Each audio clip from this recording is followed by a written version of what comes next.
ايه الفرق بين عملية تجميل الأنف المفتوحة والمقفولة؟ مفتوحة يعني بنعمل جرح هنا، مقفولة يعني بشتغل من جوه ما بعملش جرح هنا.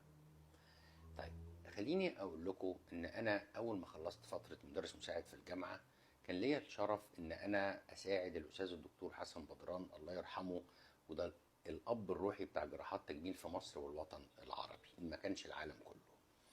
كنت بساعده، كان بيشتغل كلوزد يعني مقفول. مقفول بتبقى العملية صعبة على الجراح، تاخد وقت طويل جدا، وانا كنت كاسيستنت ليه بتعذب وانا بساعده، لان احنا شغالين من حاجة كده يعني خرم صغير قوي كده، بنبقى شايفين بالعافية. وفضل طول عمره وانا بساعده بيشتغل انف مغلقة او مقفولة.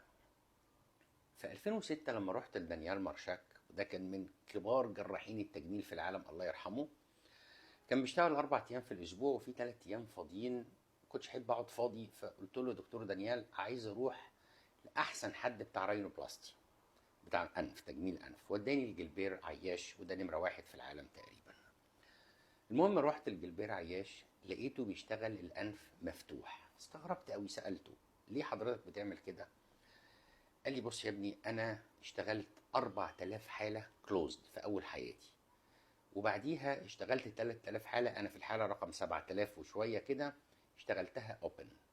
لقيت إن الأنف المفتوحة أسهل وأسرع وأكثر دقة، وأهم حاجة اللي بتهم المريض إن الجرح الصغير اللي هنا ده ما بيبانش